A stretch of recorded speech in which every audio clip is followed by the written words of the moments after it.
여러분 안녕하세요. 자, 오늘은 무슨 법? 자, 건축법. 첫 문제는 몇 문제 나죠? 예, 7문제. 몇 개 맞추자? 5개.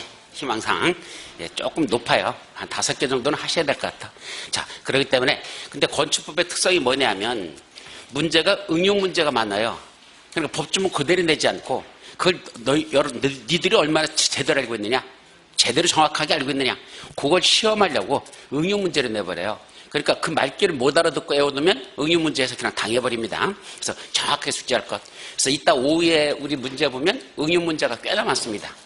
그래서 오늘은 뭐 지난주같이 평균 70점, 뭐 71점이었어서 지난주. 뭐 그런 환상의 점수를 기대하지 않으면 좋겠습니다. 그냥 오늘 봤을 때 약 50점만 좀 넘어간다.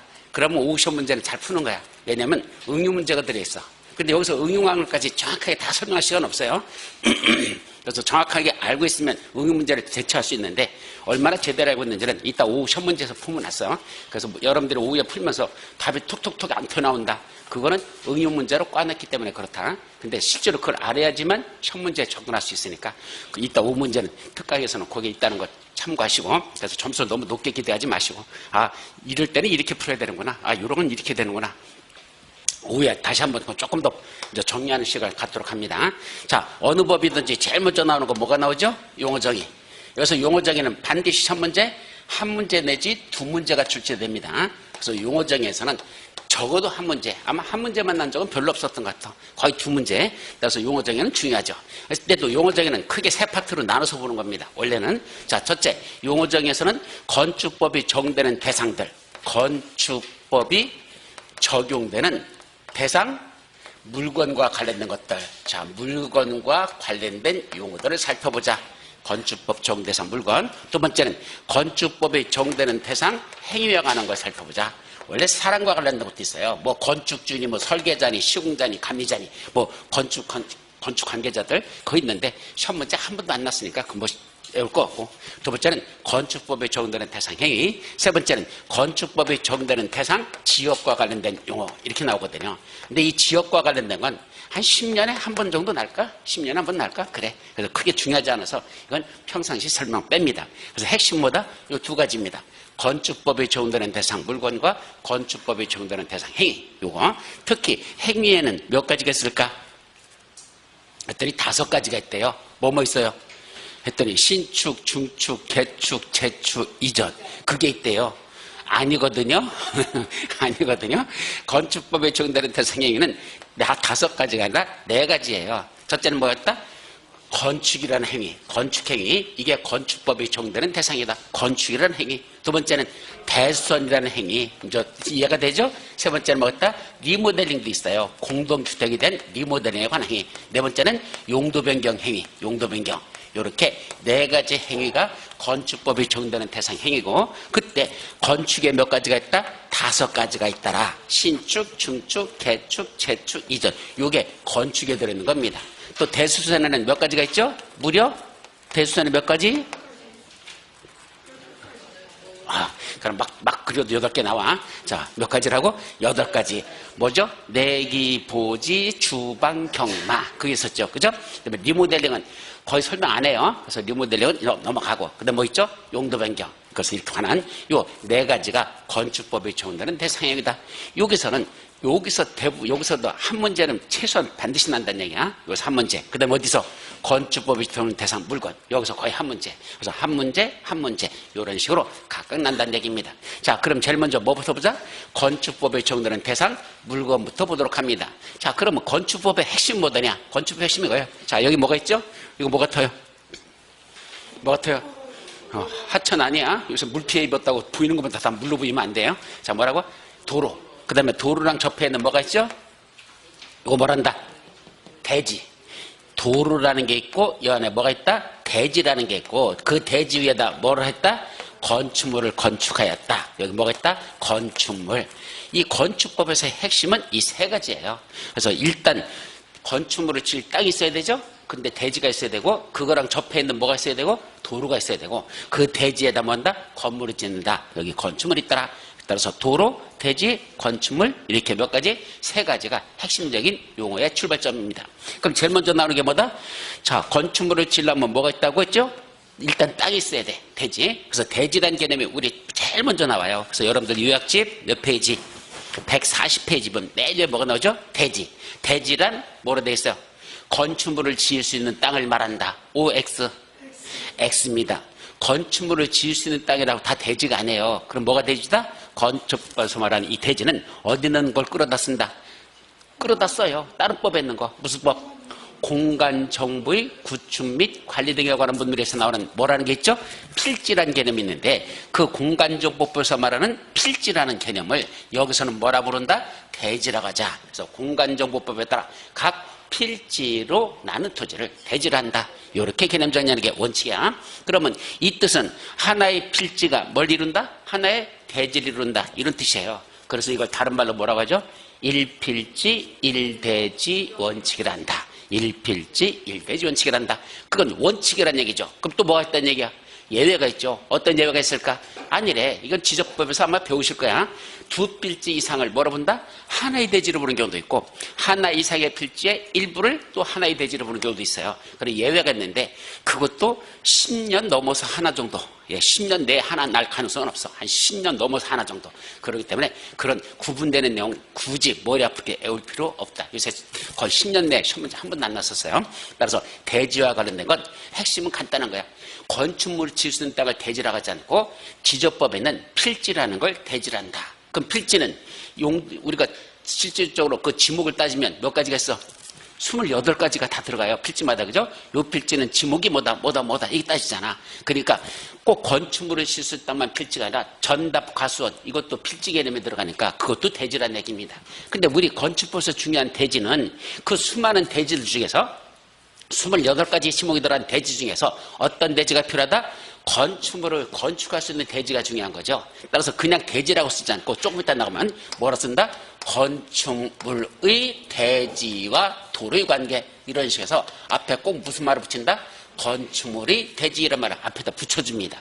그러니까 그냥 모든 대지가 중요한 게 아니라 건축물을 짓는 대지가 중요하다 이 말이야. 그래서 건축물이 대지와 도로라는 표현을 쓰는데 그 이유는 이 대지라는 개념이 꼭 건축물을 지을 수 있는 땅만 대지가 아니고 모든 필지가 다 대지가 되다 보니까 그 중에 건축물을 짓는 대지가 중요하다 이렇게 한정적으로 법에서 표현하고 있다는 얘기입니다. 자, 두 번째는 뭐가 나오죠? 도로. 그럼 대지랑 접하는 게 도로니까 두 번째는 무슨 개념?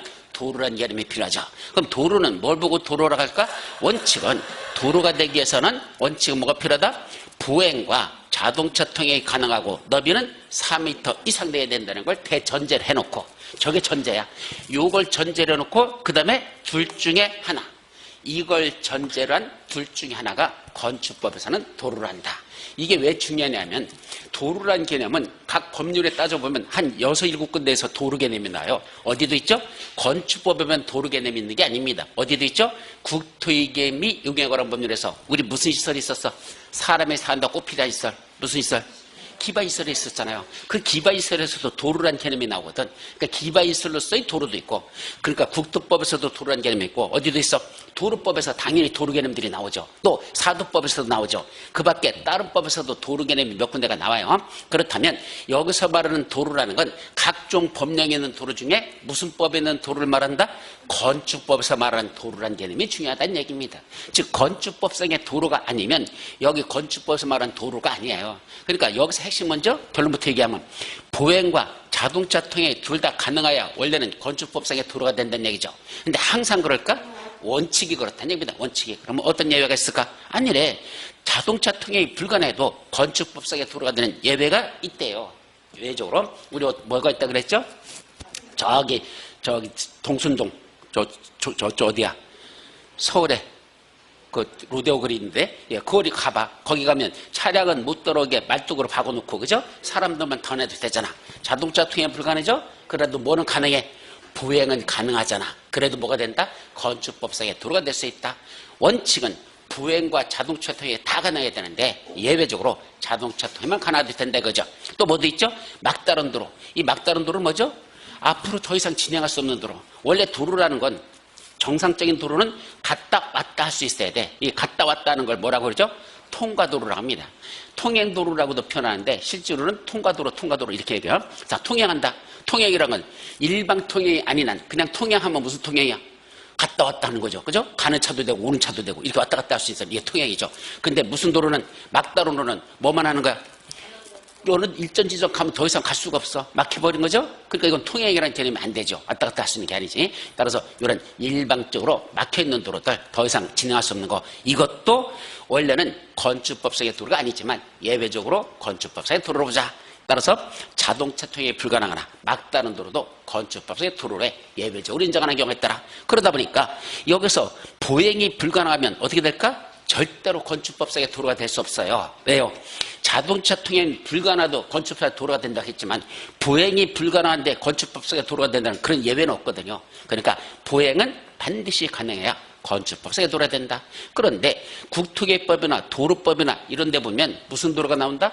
자동차 전용 도로라는 게 들어있거든요. 그럼 자동차 전용 도로는 무슨 법상의 도로인데도 국토법이나 도로법상의 도로는 될지언정 무슨 법의 도로는 될 수 없다? 건축법상의 도로는 될 수 없습니다.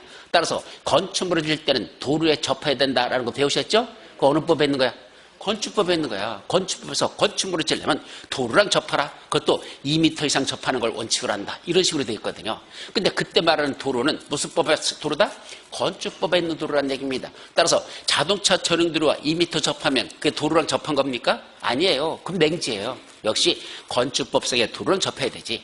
그런 국토법이나 도로법상에 있는 자동차 전용 도로, 그건 건축법의 도로가 아니기 때문에 그거랑 2m 이상 접한다고 해서 그 땅에다 건축허가 내준다? 아니요. 그건 맹지로 본다는 얘기입니다. 이와 같이 건축법상의 도로가 무엇이냐라는 개념 정리가 중요하다. 그런 뜻입니다.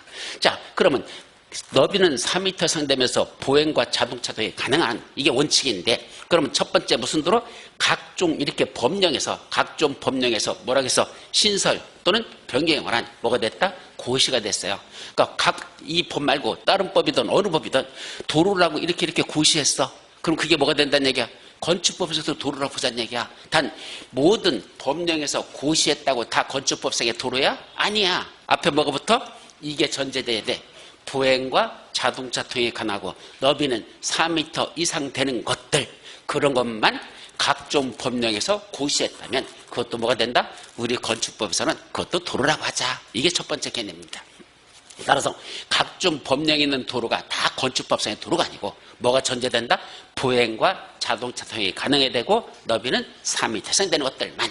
또 하나 있어. 자, 법령으로 정한 건 아니야. 법으로 만든 도로는 아니야. 자, 그런데도 뭐가 있단다? 건축 허가를 받거나 건축 신고 시에 뭔가 있어요? 위치를 지정하여 공관도로. 무슨 말이죠? 자, 원래 법으로 정한 도로는 아닌데도 내가 건축물을 지려다 보니까 저기 법으로 정한 도로는 저쪽에 있어. 근데 여기까지는 들어오는 진입로가 없어. 뭐 해야 돼요? 진입로 내야 되죠? 요거는 법으로 정한 도로는 아니고 건축 허가 받으려고 내가 낸 도로야. 보통 실무에서는 소방도로라고 하는데 이 소방도로 내면 이것도 건축법상의 도로가 될 수 있다는 얘기입니다. 다만 건축 허가 받거나 신고 시에 위치를 지정하여 공관도로를 하더라도 무슨 조건을 갖춰야 돼? 보행과 자동차 통행은 가능하고 너비는 원칙적으로 몇 미터? 4m 이상 돼야 그게 건축법상의 도로가 된다. 지금 요걸 전제로 한 둘 중에 하나에 해당하는 도로. 또 하나 있죠. 그 예정도로도 도로다 그랬습니다. 이때 예정도로가 뭐죠? 아직은 도로 만들었어? 안 만들었어? 안 만들었어요. 근데 여기다 도로 내겠다고 무슨 계획이 결정고시 되었다?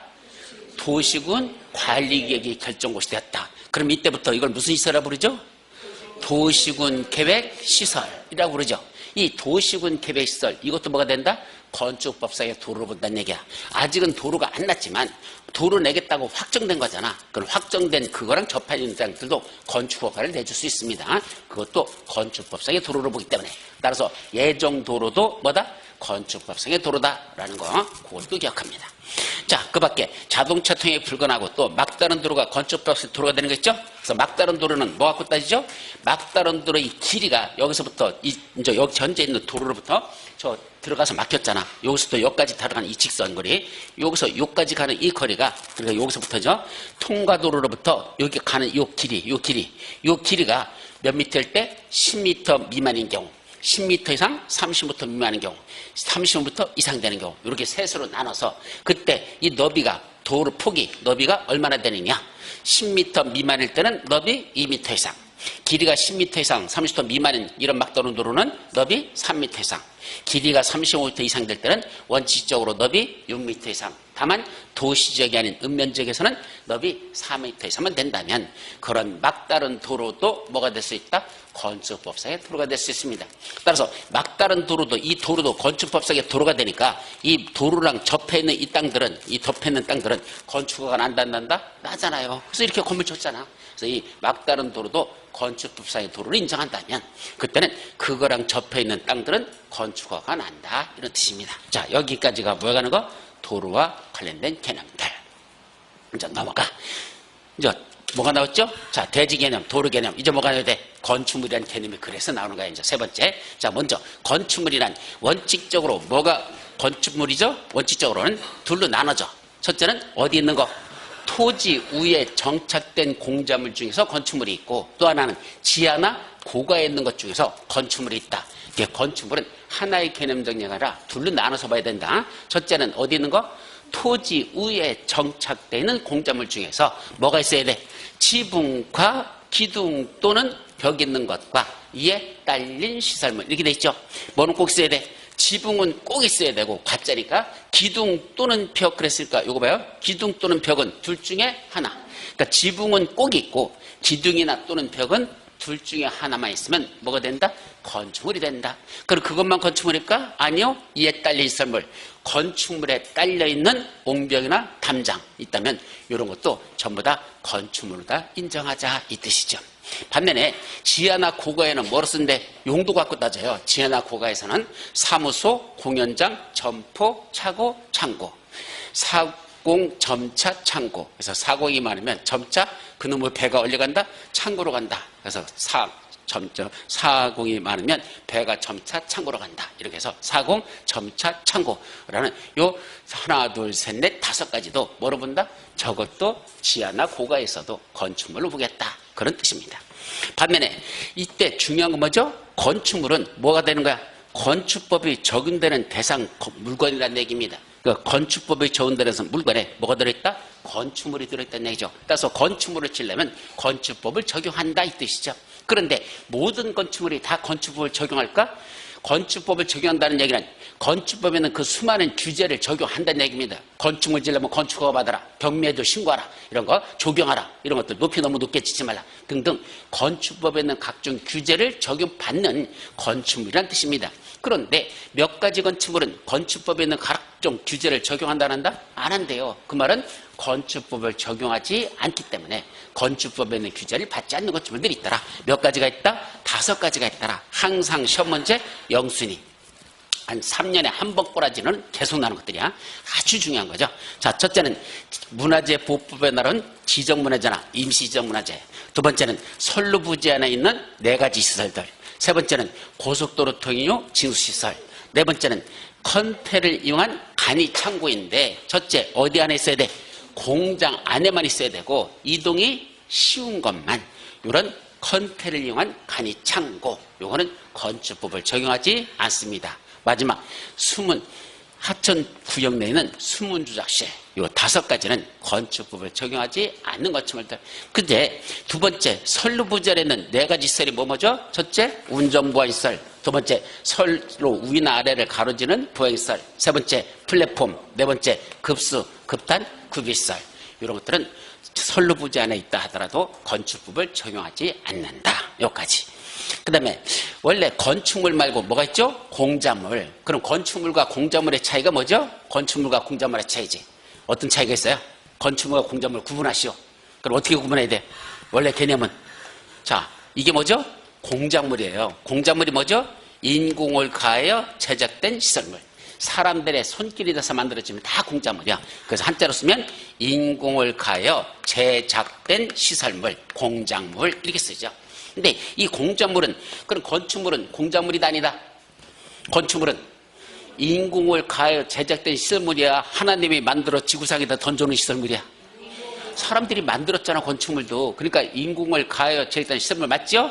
그런데 이 공작물 중에서 일부가 뭐란다? 그게 건축물이다 이겁니다. 따라서 건축물이라는 개념과 공작물은 전혀 별개의 개념이 아니고 무슨 개념이다?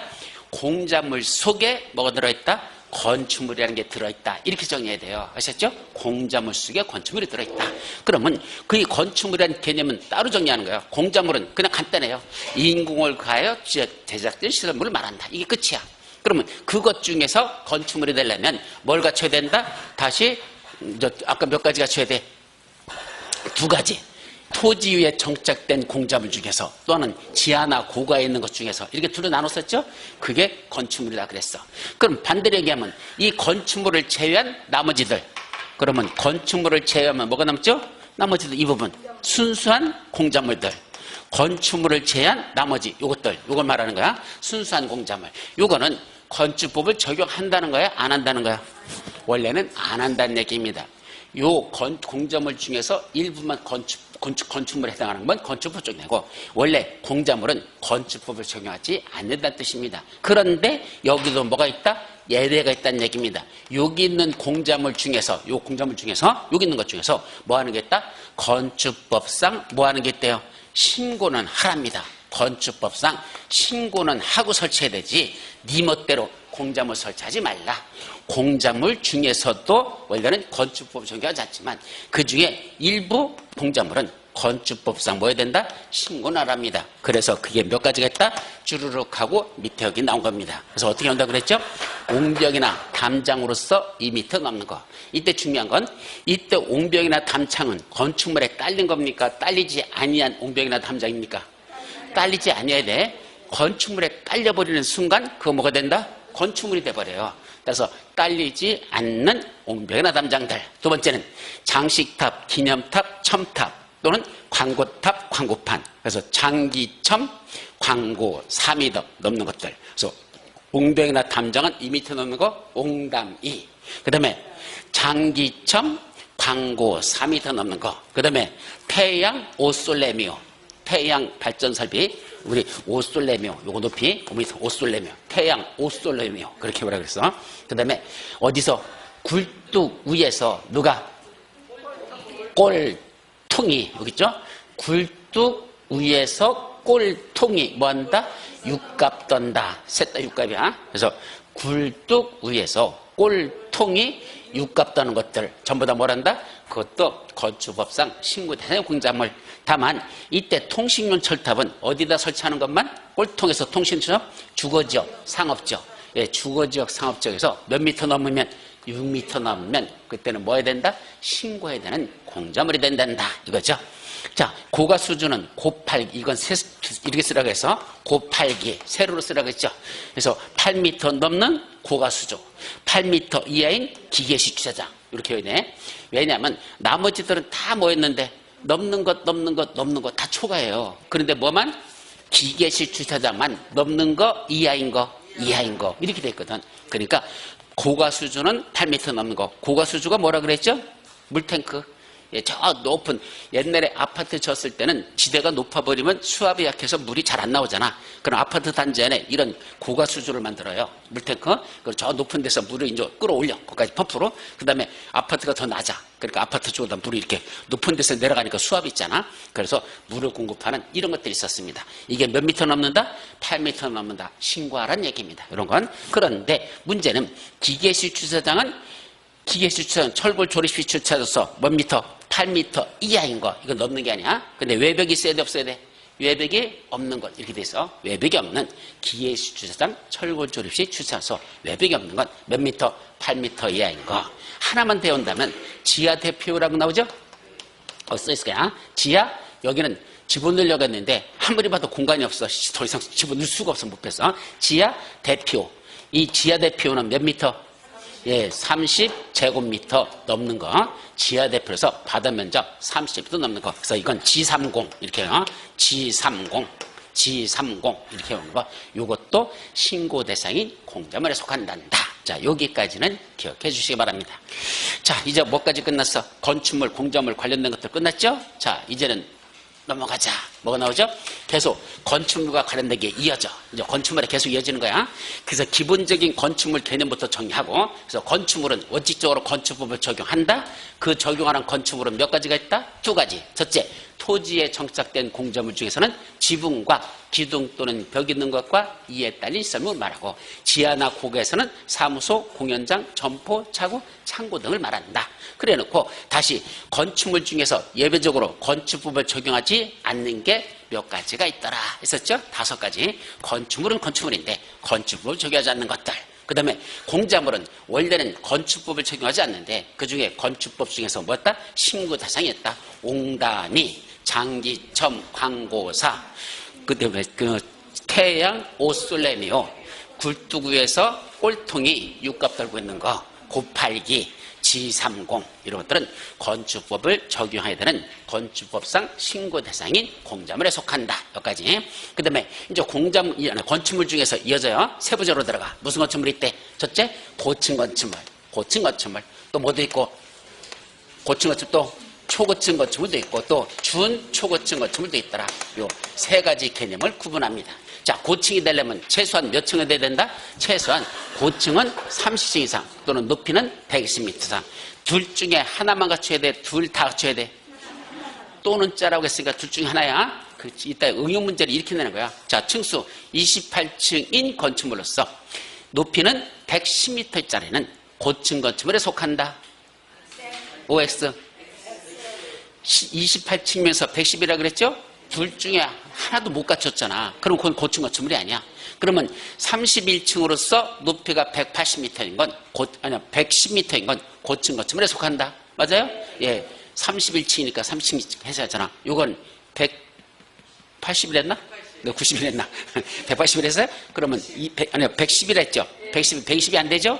그러면 한쪽은 31층인데 이쪽은 110밖에 안 돼도 한쪽을 갖췄잖아. 그럼 뭐가 된다? 고층 건축물이 된다는 얘기다. 문제를 그런 식으로 내는 게 응용 문제예요. 딴 게 아니고. 그래서 숫자 그대로 내지 않고 그걸 변경해서 그렇게 낼 수 있다. 그래서 31층인 건축물로서 110m인 높이가 110m인 건축물은 고층 건축물에 속한다? 오, 맞다. 그죠? 그렇게 정의합니다.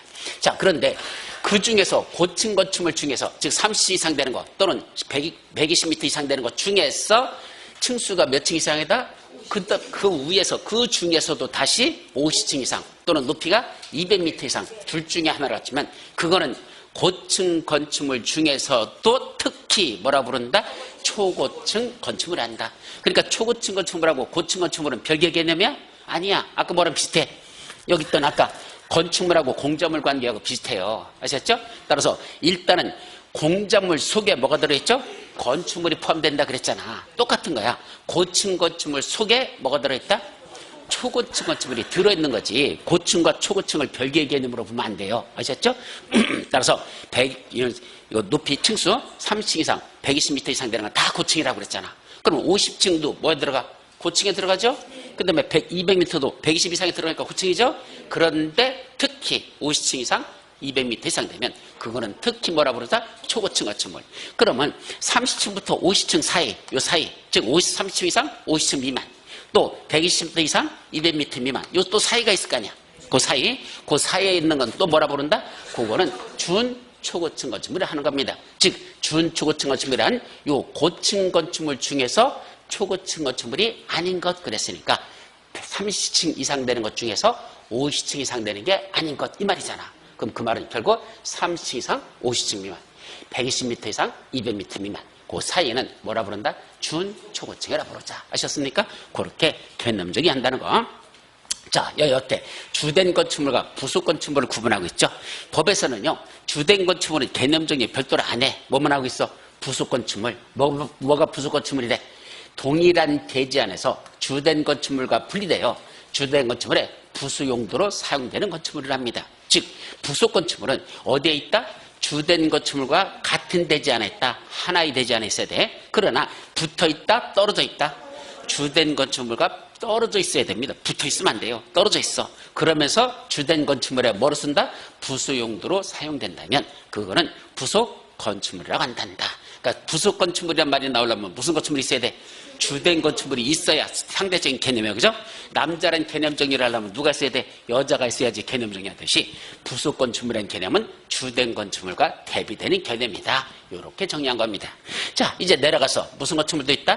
다중유 건축물. 이때 다중유 뭐라 그랬죠? 다중. 많은 군중이 뭐한다? 이용하는 건축물, 다중이용한 많은 군중이 이용하는 건축물이다. 이런 뜻이야. 그럼 많은 군중이 이용하는 건축물에는 뭐가 있을까? 두 가지가 있습니다. 첫째는 16층 이상인 건축물. 자, 여기서 16층 이상 되면 무조건 뭐가 된다? 다중이용 건축물이다. 그게 규모가 얼마나 되냐? 즉 바닥 면적이 할 경우가 얼마나 되지? 따지지 않아. 무슨 용도로 쓰지? 따지지 않아. 그거 따질 것도 없어. 바닥 면적이 할 때도 따질 거 없고 무슨 용도로 쓰느냐? 따질 것도 없이 하여튼 16층 이상이면 묻지도 말고 따지도 말고 뭐라 본다? 다중이용 건축물이라 이렇게 정의합니다. 그러면 이제 두 번째 16층 이상이 아닌 것. 그 몇 층이야? 15층 이하 되는 것들. 15층, 14층, 13층, 12층 이런 거 있죠? 그것 중에서는 다중이용 건축물이 되려면 두 가지를 동시에 충족하여야 합니다. 그 중에 첫 번째 조건은 뭐다? 바닥 면적의 합계가 얼마가 돼야 돼? 무조건 5천 이상 돼야 돼요. 그러니까 15층 이하 되는 것 중에서 다중이용 건축물이 되려면 그때는 첫째, 바닥 면적의 합계는 5,000제곱미터 이상 돼야 되고 용도는 6가지 중에 한 가지를 써야 됩니다. 다른 용도는 한데 6가지 중에 하나는 속해야 된다. 그 6가지가 뭐다? 판매시설, 문화 및 집회시설, 종교시설, 운수시설 중 여객용시설, 숙박시설 중 관광숙박시설, 의료시설 중 종합병원. 그래서 현재까지는 판문종, 여관종 이렇게 해오라 그랬죠. 다만 문화 및 집회시설 중에 뭐는 안 들어간다? 동물원, 식물원은 아무리 바닥 면적의 합계가 5,000제곱미터 이상 된다 하더라도 그건 다중이용 건축물에 해당하지 않는 게 동물원, 식물원이다. 이건 따로 해야 됩니다. 자, 여기까지가 뭐에 관한 거? 다중이용 건축물은 이런 게 있더라. 옛날에 뭐가 난지 아십니까? 판문종, 여관종, 뒤져라고 해놨더니 뭐라 해서 관광, 숙박시설을 시험 문제 살짝 바꿔서 뭐라 해서 관광, 휴게시설, 요땀시로 시험 문제 낸 적이 있었습니다. 아무리 찾아봐도 판문종, 여관종 다 들어가는데 이놈의 뭐가 틀렸지? 도대체 안 나옵니다. 왜? 관광, 숙박시설이라고 그랬죠. 언제 관광, 휴게시설이라고 그랬어. 그죠? 그러니까 머리째만 애우는 건 기본적으로 애우는 거고 그래놓고 그 다음에 그 뒤에 문장이 뭔지를 외워야 되지. 대가리만 애워놨다가는 몸통 몰랐다가는 또 다 날아가요. 그러니까 관광, 휴게시설은 여기에 속하지 않는다. 자, 그렇게 반드시 정리를 해야 돼요. 이따 시험 문제에서 응용 문제를 냈을 때 지금 말한 게 다 응용 문제야. 자, 첫째 16층 이상이면 볼 것도 없이 뭐다? 다중이용 건축물. 그럼 15층 이하짜리는 따져라. 두 가지를 갖춰라. 첫째, 바닥 면적 합계 5천 이상. 판문종, 여관종 그 6가지 중에 하나에 해당하야 된다. 아셨죠? 이런 식으로 정리를 하면서 외워야 나중에 객관식 문제에서 응용 문제 냈을 때 접근하지. 그렇지 않으면 문제 절대로 못 풀어. 그래서 도대체 이게 뭘 묻는 거지 문제 자체를 못 알아들어. 그러니까 정확하게 숙지해 주셔야 됩니다. 자, 여기까지. 또 무슨 건축물도 있다? 특수구조 건축물이라는 게 있습니다. 자, 첫째, 특수구조 건축물은 어떤 걸 갖추면 되죠? 첫째, 기둥과 기둥 사이 거리가 몇 미터 이상 떨어졌다? 20m 이상. 기둥과 기둥 거리가 20m에서 멀어졌다. 잘못하면 위에 있는 바닥이 무너질 수 있죠? 너무 멀어지면 그건 위험하니까 무슨 건축물? 특수구조 건축물. 두 번째는 자, 보나 차양이 이렇게 툭 펴나와 있다. 이런 뜻이야. 이 그림을 이해하는 게 제일 빨라요.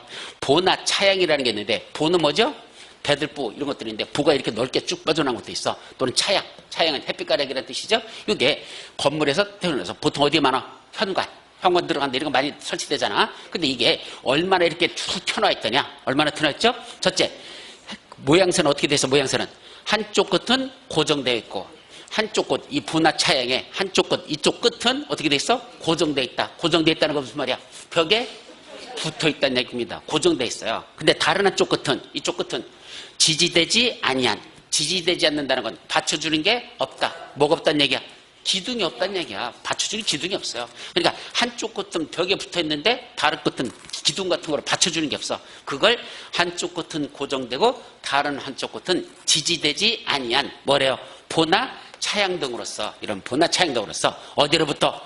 외벽의 중심선으로부터. 그럼 바깥쪽 이 벽이잖아. 이게 이 외벽도 벽 두께 있죠. 그 벽 두께 어디? 가운데. 그게 중심선이잖아. 외벽 두께의 가운데 중심선으로부터 몇 미터나 돌출돼 있다? 3m 이상 돌출돼 있다면 이런 건 뭐라 부른다? 특수구조 건축물을 한단다. 왜 그런다 그랬죠? 요 밑에 지금 어떤 아가씨가 핸드폰 보고 앉아 있어. 근데 갑자기 위에 있는 게 뭐하면 뚝 떨어지면 밑에 있는 사람 뭔다? 찌깔려 뒤진다 그랬잖아. 위험하지 않아? 위험하다. 특수구조 건축물. 또 있어요. 특수한 설계나 시공, 공법 등이 필요한 건축물. 여기 보니까 화성시 반월동에 위치한 플라리온 스퀘어라고 뭐 있다는데 내가 가봤어야지 알지. 하여튼 모양새 먹고 벌집같이 만들어놨어, 그죠? 아무리 봐도 이것이 여기 덫을 내려다보면 좀 겁날 것 같아, 그죠? 밑에를 유리로 만들면 더 좋을 것 같아. 그럼 그죠? 밑에가 그냥 뚝 빠지듯이. 하여튼 저런 식으로 만드는 건 특수구조 건축물을 본단다. 근데 사실은 세 번째 건 중요하지 않아. 몇 번째 거? 첫 번째, 두 번째 것만 특수구조 건축물로 여러분들이 이해하시면 됩니다. 아셨죠? 자, 건축물에 관해서는 이런 식으로 일단 개념 정리하고. 그 다음 또 넘어가죠. 뭐도 있어. 그 다음에 우리 책에 보면 주요구조부라는 게 나오죠. 그래서 주요구조는 어디 있어요? 여기 있잖아. 몇 가지가 있다 그랬죠? 주요구조부 6가지. 건축물의 내부로 들어간 거죠. 건축물의 속으로 들어가 봐. 그럼 이 건물 안에 주요한 부분들이 있답니다. 뭐 있죠? 첫째, 머리자만 따자. 바지, 보내주기. 우리 불이웃 듣기 할 때 바지 보내주기 하죠? 예. 그래서 요새 또 수재민들 바지 보내주기 해야 되잖아. 바지 보내주기. 이렇게 오고. 바닥, 지붕이야? 지붕틀이야? 지붕하면 안 돼. 지붕틀. 이 전체는 뭐죠? 이 전체는 지붕이라고 불러. 그리고 이 지붕의 형태를 갖추기 위해서 이렇게 되는 것들이 있죠. 이거 하나하나. 이것들을 다 뭐라 부른다? 이걸 지붕틀이라고 합니다. 여기는 하나하나 갖춘 이걸 다 지붕. 요거는 전체는 지붕이지만 요 하나하나를 뭐라 부른다? 지붕틀이라고 부른다. 그래서 지붕과 지붕틀은 같은 개념이 아니라는 거. 자, 세 번째는 우리 대들보 같은 거. 여기 그림사에 나와있죠? 요런 거. 여기 있는 거, 요런 것들이 다 봅니다. 요런 것들. 다 보여, 그 다음에 네 번째, 내력벽. 견딜 내자, 힘력자, 벽벽자. 이렇게 쓴다 그랬죠? 힘을 견뎌내는 벽. 이걸 뭐라 부른다? 내력벽. 즉, 위에서 찍어 누르는 이 하중을 버티는 게, 원래는 뭐가 버티는 거죠? 이게 버텨요. 기둥을 설치하는 건 위에서 찍어 누르는 걸 받치는 힘이니까 힘을 받는 건 원래 기둥입니다. 근데 아파트 내부 같은 데다 중간중간 기둥 갖다 박아놓으면 지나가다 맨날 들이받아가지고 머리 깨지라고. 그러니까 그 기둥 역할하는 벽을 만들어 놨죠. 그 기둥 역할하는 벽을 뭐라 한다? 힘을 받는 벽, 내력벽. 이 내력벽도 주요구조부. 그 다음에 주계단들, 또 뭐 어떤 거? 기둥. 이거는 주요구조부다. 근데 주요구조에 속하지 않는 게 있어요. 어떤 게 있죠? 바닥 중에서 최하층 바닥, 주요구조부 안 들어갑니다. 자, 차양, 주요구조에 들어가지 않습니다. 작은 보와 보 사이에 이 기둥과 기둥 사이에 있는 보 말고 저쪽에도 기둥과 또 보가 있죠. 이 보와 저는 보를 걸쳐있는, 즉 받쳐주는 힘과 관계없이 걸쳐있는 그 조그만 보들이 있어요. 그걸 뭐라 부른다? 작은 보. 그 작은 보는 주요구조로 보지 않습니다. 뭐도 있다? 옥외계단. 주요구조로 보지 않습니다. 옥외계단. 또 기둥이 너무 높아지면 무너질까봐 옆에다 받쳐주는 기둥이 있어요. 기둥을 받치는 기둥. 뭐라 한다? 사익기둥. 이것도 주요구조로 보지 않습니다. 그래서 몇 가지는 어떻게 보죠? 최하층 바닥에서 옥외계단으로 올라가면 작은 보 사이로 차양이 보인다. 무슨 노래 가사 같아. 자, 어쨌든 저런 것들은 주요구조에 속하지 않는 것들. 자, 뭐도 있죠? 발코니. 발코니는 뭐가 발코니죠? 건축물의 내부와 외부를 연결하는 완충 공간으로서 어디로부터 외벽에 접하여 부가적으로 설치되는 공간. 바로 어떤 거다? 요거. 자, 외벽이 어디죠? 이게 외벽이야, 이게 외벽이야? 이 외벽으로부터 부가적으로 설치된 공간. 이렇게 툭 튀어나온 거. 이게 발코니? 이건 발코니 나간단다. 그럼 이건 어디를 말하죠? 보통 아파트가 그렇잖아. 아파트 외벽이 어디라 그랬어요? 거실 대형 유리창 있는 데가 외벽이지, 저 바깥쪽에 있는 데가 외벽 아니야. 그 대형 거실 유리창으로부터 바깥쪽으로 뻗어 있는 이 부분이 바로 여기 말하는 거고, 이게 뭐죠? 발코니다. 물론 여기만 있는 게 아니라 위에도 있고 아파트는 이렇게 올라가니까, 그죠? 다 붙어 있는 것 같이 보이지만 사실은 부가적으로 설치한 공간입니다. 근데 우리가 흔히 말하는 베란다라는데, 베란다는 이게 베란다가 아니고 어디가 베란다다? 외벽? 이게 외벽이죠. 외벽 안쪽에 이렇게 옥상 같은 데 보면 앞에 이렇게 설치되는 공간, 요거를 베란다라고 하지. 요걸 보고 베란다라고 하진 않아. 요건 발코니, 요거는 베란다. 원래는 저렇게 구분해서 쓰는 게 맞습니다. 따라서 우리가 흔히 말하는 아파트 사시는 분들 앞에를 갖다 베란다 이렇게 말하는데, 사실은 베란다가 아니고 그건 뭐가 된다? 발코니라는 개념이 맞는 거고, 베란다라고 주장하려면 옥상에 사시는 분들 제 꼭대층에 앞에 그 공간 있죠? 거기는 베란다라고 말해도 괜찮다. 그래도 됩니다. 아셨죠? 자, 일단 여기까지 하고, 그 다음 마지막 뭐겠죠? 여기 지하층이라는 개념. 자, 지하층이란 어떤 걸 지하층이란다? 그 건축물에 요거야. 요게 지하층이야. 요 층이 지하층이라는 얘기입니다. 아셨죠? 자, 그럼 지하층이 되려면 어떻게 되죠? 건축물의 바닥이 어디가? 요거 말이 바닥. 요 바닥이 어디에 있어요? 지피면 아래에 있답니다. 어디가 지피면이래? 여기가 지피면이라고 지금 이렇게 그려져 있어요. 자, 지피면이 이게 지피면인데 그 건축물의 요 바닥이 지피면보다 아래에 있는 층으로서 어디로부터? 바닥으로부터 지피면까지의 요 평균 높이가 요 높이가 해당 층 높이 전체 요 한 개 층 높이의 얼마 되는 부분? 2분의 1 되는 부분. 요거하고 비교했을 때 어느 쪽이 더 크다? 이쪽 평균 높이가 층 높이의 2분의 1보다 이쪽이 더 크다. 이상일 것. 그러면 요걸 뭐라 부른다? 지하층. 어떻게 보면 알아들을 듯 모를 듯해. 근데 이따 응용 문제에서 풀어보면 제대로 알고 있는지를 확실하게 알 수 있어. 네, 쉬울 것 같죠? 실제로 시험 문제 나왔었어요. 지하층이라는 걸 이렇게 시험 문제 내지 않고 이걸 응용해서 다음 중 지하층인 걸 고르시오. 그지 해놓고 평균 높이는 몇 미터인데 해당 층 높이는 몇 미터고 층 높이의 2분의 되는 건 몇 미터고 뭐 이런 식으로 해서 최저 높이, 최고 높이 갖다 막 집어넣어 버리면 똥인지 된장인지 도대체 무슨 말인지 구분이 안 돼. 예, 쉬운 듯 하면서 되게 어려움. 한 번만 설명하고 일단 문제에서 볼게요. 자, 건축물의 이 바닥이 어디 있다고? 지피면 아래에 있는 층으로서 어디에서? 바닥에서 지피면까지의 평균 평균 높이가 해당 층 높이의 2분의 1 되는 요 높이보다도 이상일 것. 이쪽이 같거나 더 클 것. 저쪽이 그러면 지하층이라고 한단다. 일단 여기까지만 개념 정리하고 넘어갈게요. 아셨죠? 자, 여기까지가 뭐 가는 거? 건축법의 적용대상 물건 중에서 관련된 중요한 것들은 다 끝난 겁니다. 자, 이제 뭐로 들어가자? 건축법의 적용대상 물건 어디에서? 행위로 들어가자. 행위로 들어가자. 물건 끝나고 이제 행위. 첫째는 뭐가 나온다? 건축. 건축에는 몇 가지가 있죠? 5가지. 신축, 중축, 개축, 재축, 이전. 이건 깊게 설명 안 할게요. 여러분들 웬만하면 다 알 거라 생각해. 첫째, 신축에는 또 몇 가지가 있고 3가지. 첫째, 아무것도 없는 땅에다가 건물을 새로 졌다. 뭐다? 신축. 두 번째, 이미 건축물이 있었어. 기존 건축물. 근데 그 전부를 뭐 했다? 해체하거나 멸실되었다. 내가 뜯어내거나 풍수재로다가 사라졌어. 얼마큼이? 전부가 다 사라져야 돼. 일부만 날아가면 안 돼. 다 없어져야 돼. 그래놓고 어떻게 졌다? 종전보다 더 크게 졌다. 뭐란다? 신축. 세 번째, 아까 뭐만 있었어? 부수 건축물 헛간디가만 있었어. 먼저 졌어. 그럼 헛간디까지 있는 건 뭐에 속하죠? 아무것도 없는 헛간 부수 건축물 지면 뭐가 돼? 신축이죠. 신축이죠. 이거죠. 그죠? 아무것도 없는 헛간디건지면 헛간디건도 뭐야? 건축물 짓는 거잖아. 부수 건축물은 건축물 아니야? 그것도 건축물이잖아. 그러니까 뭐 해야 돼? 신축. 신축이죠.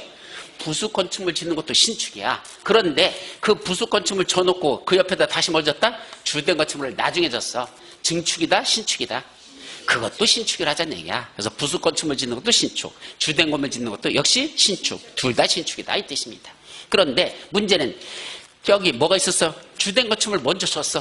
이게 또 달라져요. 주된 건축물 쳐놓고 옆에다가 부수 건축물 별도로 하나 짓거나 또는 같은 쌍둥이 빌딩 옆에다 똑같다 쳤어. 옆에다 지금 뭐가 될까?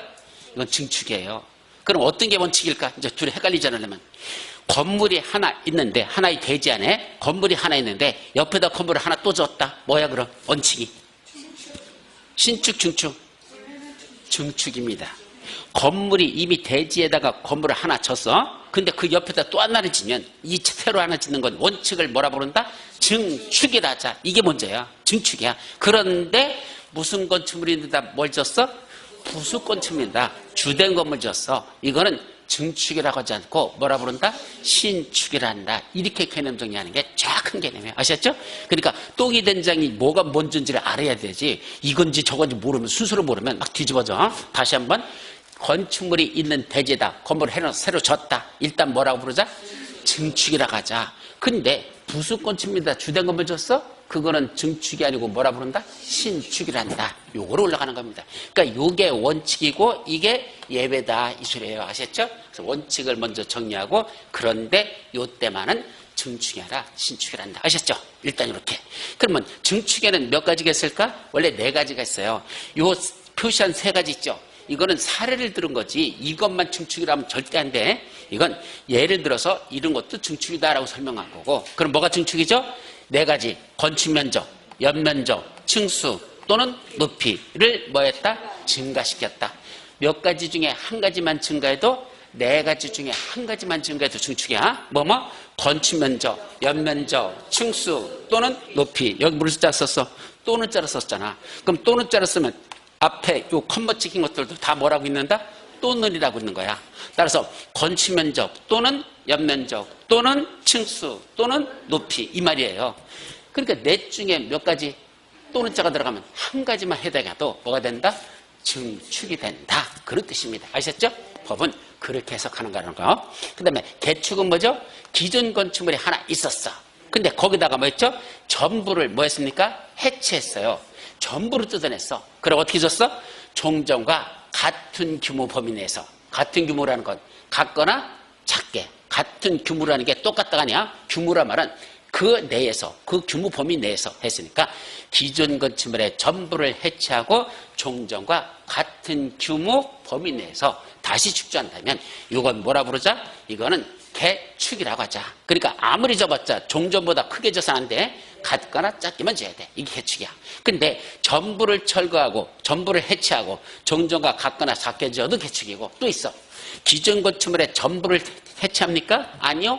일부만 해체하고도 될 수 있어. 단 일부라겠는데 이만큼은 뜯어내면 안 돼. 그래도 좀 많이 해야지만 개축이 돼. 근데 많다는 게 얼마큼 해야 돼? 아까 줄구주부 중에 몇 가지 내래뼈, 기둥, 포, 지붕틀, 내기, 보지, 네버지 줄구주부 있었죠? 그 중에 몇 가지? 3가지 이상이 포함돼서 종전과 같거나 작게 지면 종전과 같은 규모 보여서 다시 축조한다면 이것도 뭐 해석한다? 개축. 그래서 개축은 2가지가 있다. 기존 건축물 전부를 해체하고 종전과 같은 규모 보여서 짓는 거. 아니면 일부만 해체하는데 이때 일부란 몇 가지 중에 몇 가지를 말한다? 내기, 보지, 내가 중에 3가지 이상 포함된다. 우리 책에 보면 석가래는 이 중에 보에는 석가래는 제외된다고 돼 있어. 석가래를 뺀 나머지 내기, 보지, 4가지 중에 3가지 이상이 포함돼서 새로 졌는데 종전과 같은 규모 모여내서 질 때만 그때는 뭐라고 부른다? 개축. 그러니까 개축은 아무리 접었자 종저가 넘어서선 안 돼. 어떻게 짓든 전부를 해체하고 짓든 일부만 해체했던 종전과 같은 규모 범위 내에서만 지을 때 개축이 된다. 자, 제일 중요한 게 뭐죠? 재축. 요새는 시험문에 집중적으로 나오는 건 이 재축이에요. 자, 재축이란 천재지변이나 재해 등으로 일단 뭐 됐다? 멸실됐다. 이번에 비 많이 와서 산사태 같은 거 나와서 멸실됐죠? 그렇게 멸실이 됐는데 어떻게 졌습니까? 첫째, 연면적이 갖게는 무조건 얼마에 돼? 종전규모 이하이고 라고 됐잖아. 그러니까 재축이 되려면 연면적이 갖게는 종전규모를 초과하면 절대로 재축이 될 수 없어. 항상 종전규모 이하. 그런데 그럼 연면적 합계 말고 나머지 중에서 동수, 층수, 높이. 여기 2개동, 3개동 동수 있죠? 그 다음에 층수 10층, 20층 층수 있죠? 높이 50m, 100m 높이 있죠? 그 셋 중에는 동수나 층수나 높이 셋 중에는 첫째, 모두 종전규모 이하. 그럼 결국 몇 가지가 종전규모 이하야? 4가지죠. 연면적의 합계, 동수, 층수, 높이 4가지가 다 종전규모 이하로 졌다면 뭐가 된다? 재축. 먼저 전제 조건이 뭐가 되고? 멸실되고 천재지변이나 재해등으로 멸실은 됐고 새로 짓는데 뭐가 종전규모 이하다? 연면적의 합계, 동수, 층수, 높이 이 4가지를 다 종전규모 이하로 짓는다면 볼 것 없이 뭐라 부르자? 재축이라고 하자. 그럼 그것만 재축일까? 아니요. 하나가 더 있다. 이게 개정된 내용이야. 하나가 더 있다는 얘기입니다. 뭐도 재축이라고 봐주자.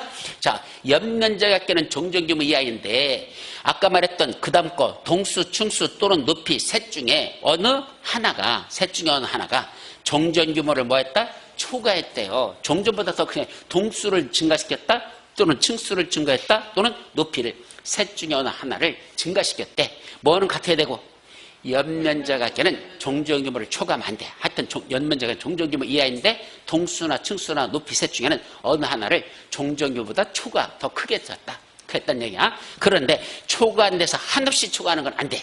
어디에 적합해야 돼? 현행 건축법령과 조례 등에 모두 적합한 범위 내에서만 초과할 때. 그럼 그것도 뭐 해석한다?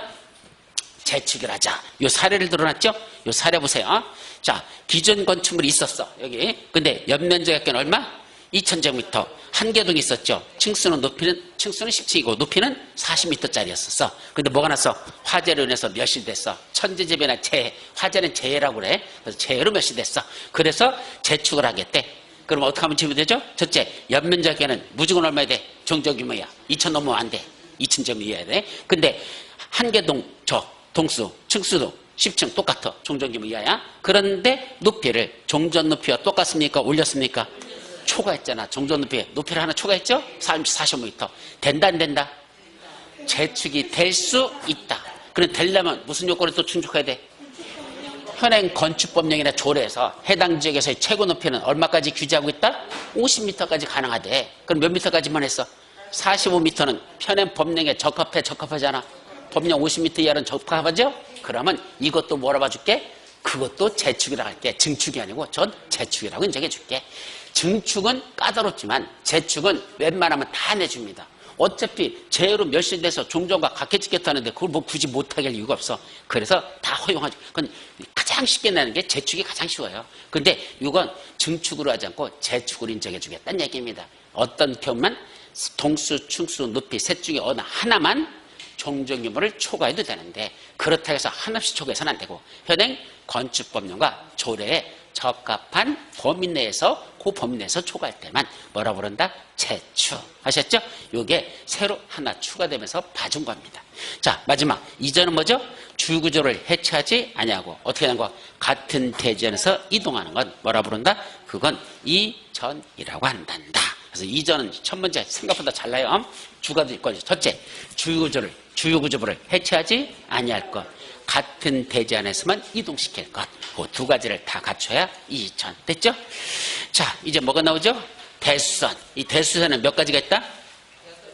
8가지. 이따가 대수선 응용 문제 풀다 보면 또 돌아버릴 겁니다. 예. 이게 쉬울 듯 하면서도 되게 어려워요, 대수선이. 자, 뭐라고요? 내기, 보지, 주방, 경마. 이렇게 해서 내기, 보지, 주방, 경마. 이거야. 내기, 보지, 주방, 경마. 그래서 내력벽, 기둥, 포, 지붕틀. 주계단, 피난계단, 특별편한계단. 이거는요, 다른 개념이 아니야. 같은 개념이야. 자, 우리 문 열고 나가면은 저 밖에 뭐가 있어요? 엘리베이터 옆에 계단 있죠? 그 계단이 뭐다? 주계단이에요. 이게 주계단이야. 그런데 우리 나가보면 거기 철문이 있어 없어? 철문을 열고 나가야 밖으로 다 계단이 보이죠? 그때 이렇게 철문 하나 설치했으면 그때는 주계단 중에 무슨 계단을 부른다? 주계단 중에서 피난계단이라고 부르는 거야. 그러니까 주계단이라는 개념이 피난계단이 다른 개념이 아니고 주계단 중에서도 이렇게 철문이 하나 있어서 나가야 밖에 계단으로 통하면 이거를 피난계단이 하자. 그런데 자, 복도에서 계단 쪽으로 나가려고 문을 하나 열었더니 그 속에 또 있다? 또 문이 또 하나 있어. 그러니까 문 하나가 문이 몇 개가 있어? 2개를 열어야 계단으로 나갈 수 있어. 그러면 그때 그 계단을 무슨 계단한다? 특별편향이다. 그럼 왜 굳이 여기 철문, 이 철문이 뭔지 아세요? 방화문이라고 합니다. 방화문이요. 이 방화문을 왜 설치할까? 만약에 2층에 불이 났어요. 그럼 연기들이 나갈 거 아니야. 그 연기가 저 문이 열려 있으면 그 계단 쪽으로 연기가 밀려 나가죠? 그럼 저 위층에 있는 사람들은 피난하려면 계단으로 내려가야 되잖아. 근데 밑에서 연기가 꾸역꾸역 올라오면 내려가 뒤져. 예, 뒤져야지 뭐 못 내려가잖아. 그 연기 주식해서. 그러니까 연기 못 나오게 하려고 뭘 만들어 놓은 거야? 여기 방화문을 만들어 놓은 거야. 그래서 이쪽에 문이 닫혀 있으면 계단 쪽으로 연기 안 나가잖아. 근데 가끔 가다 보면 이걸 열어놓는 경우가 있어. 그죠? 그 열어놓으면 있으나 마나지 또 그냥 다 나가죠, 연기. 그래서 혹시나 해가지고 하나 계단을 여기다 철문 하나 더 만들어라. 하나만 갖고는 안 되고 하나 더 만들면 둘 중에 하나만 열려있고 하나만 닫혀 있어도 연기는 안 나갈 거 아니야. 조금 더 안전하게 하려고 그런 계단을 무슨 계단? 밖에 있는 걸 특별피난계단. 특별피난계단과 피난계단은 어떤 건축물에 설치해야 되는지 법으로 정해져 있어요. 보통은 지하 3층에 내려가는 것들 있죠. 지하 3층에 내려가요. 그때 지하층 내려가는데 보면 문 하나 열고 나가봐. 계단 쪽으로. 또 하나 있어. 대부분이 그런 데는 특별피난계단으로 했습니다. 그러니까 여러분들이 나가면서 아무 생각 없이 저거 밖에 나가지 말고 철문 하나 열고 나갈 때 밖에 있던 계단에서 이 밖에 있는 계단은 피난계단이야. 철문 열어 들어갔더니 또 문이 있어서 또 하나 열고 나가야 밖에 있어. 그럼 그때 피난계단은 무슨 피난계단? 특별피난계단. 뭔지 아는 척하고 한마디씩 하고 돌아다니자는 얘기야. 아셨죠? 이런 건 기본적으로 정리합니다. 자, 더 나가서 뭐였죠? 방화벽, 방화구에 의한 바닥 또는 벽. 또 경계벽은 뭐죠? 다가구와 다세대만 세대와 세대를 나누는 벽. 무슨 벽? 경계벽. 그 다음에 뭐 있죠? 마감재로. 그러니까 보통은 이 건물벽 밖에 여기 보온재로 쓰려고 그냥 벽이 얇으면 밖 온도가 그냥 다 여기 춥거나 덥잖아. 그래서 열 차단시키려고 밖에다가 스티로폼 같은 거로다 붙여놓고 밖에다가 또 대리석 얇게 깎은 거 대리석 살짝 붙여놔요. 그때 바깥쪽에 그 보온장치 하려고 붙여놓은 벽을 뭐라 부른다? 보통 마감재료로 가는데 이런 것들이 다 뭐라고 부른단다? 여기서 말하는 대수선에 해당한다. 그러면 첫째, 내력벽은 뭐 하는 게 대수선이야? 증설, 해체하면 대수선입니다. 내력벽을 한 내려도 더 설치했다? 증설. 한 내려도 뜯어냈다? 해체죠. 그럼 뭐가 된다? 대수선. 그런데 수선 변경은 얼마큼 할 때만? 30제곱미터 이상. 그 내력벽의 벽면적을 30% 수선 변경할 때만 대수선입니다. 그러니까 증설 해체는 몇 제곱미터 하는 게 아니야. 벽 하나를 뜯어냈다? 해체. 하나를 새로 설치했다? 증설이죠? 증설 해체는 다 대수선이고, 수선 변경은 얼마큼 할 때만? 이건 증설 해체가 아니잖아. 수선 변경은 그대로 있는 상태에 있는 걸 30제곱미터 이상 수선 변경할 때만 대수선. 자, 두 번째, 기둥, 보, 지붕틀 이 세 가지는요, 셋 다 공통점이야. 증설 해체하는 건 무조건 대수선. 수선 변경은 3개 이상 할 때만 대수선입니다. 3개 이상. 그리고 보, 주계단, 피난계단, 특별 피난계단은 이거는 증설 해체, 수선 변경 일어났어. 여기는 몇 개가 안 들어가? 3개란 말이 없어. 그러니까 이건 한 개만 증설해도 대수선, 한 개만 수선해도 대수선 이렇게 돼 있어요. 아셨죠? 그러니까 위에 건 하나만 증설해도 대수선인데 수선 변경은 3개 이상 할 때만 이런 것들은 대수선에 속한다. 알 듯 모를 듯 이따 문제에서 풀어보면 본인이 제대로 아는지 이해할 수 있어. 그래서 세 가지는 한 개만 증설해체도 대수선인데, 수선 변경은 이 세 가지는 몇 가지 할 때만 3개 이상 수선하면 대수선인데, 밑에 있는 주계단, 피난계단, 특별은 한 개만 증설해체도 대수선이고 한 개만 수선 변경해도 대수선이다. 그런 뜻을 갖습니다. 자, 밑에 방어벽과 방역은 바닥구역도 위하고 똑같아요. 이거랑 위에 있는 거랑 증설해체, 수선 변경 한 개만 증설해체도 대수선, 한 개만 수선 변경도 대수선. 그러니까 3개 이상이란 말이 들어가는 게 있고 안 들어가는 것들이 있더라 이겁니다. 그러니까 이걸 구분해서 외운다는 게 여러분들이 그 머리가 박 터지는 거야. 그러니까 응용해서 내버리면 그냥 쥐약이야, 쥐약. 이따 이제 쥐약 많이 드실 거야. 이런 것들 문제 보면 알아. 근데 마지막 뭐겠죠? 다가구 주택하고 다세주택만 경계벽을 뭐 하는 거? 증설해체, 수선 배경 다 대수선입니다. 근데 마감 재료는 증설해체하는 건 대수선이야. 근데 수선 변경은 30제곱미터 이상 수선 변경할 때면 대수선이야. 그럼 가만히 보면 30제곱미터 들어가는 건 뭐 있죠? 내력벽하고 마감 재료는 30제곱미터 이상 수선 변경할 때 대수선이야. 근데 웃기는 건 경계벽은 10제곱미터만 수선 변경해도 대수선이야. 이거 경계벽은 몇 제곱미터란 말이 없어. 그죠? 그러니까 벽이 3개가 나왔는데 무슨 놈의 벽이 3가지나 있어? 내력벽이라는 벽이 있고 경계벽이라는 벽이 있고, 이것도 마감 재료로 일단 벽면적 벽이 나오잖아요. 벽이 저쪽 벽이잖아 저거. 자, 마감 재료 설치하는. 근데 이게 다 두 개는 30제곱미터 이상, 저거는 몇 제곱미터란 말이 없이 수선 변경. 그래서 30제곱미터 이상 수선 변경 2가지, 그냥 수선 변경 1가지. 이질이 일어났으니까 이제 여러분들이 나중에 정확하게 안 외우면 문제 풀다 보면 도대체 똥인지 된장인지, 된장이 똥이 되고 똥이 된장이 되고 왔다 갔다 합니다. 돌아버리는 게 거기까지. 아셨죠? 자, 여기까지만 보시냐고. 이제 뭐가 나오죠?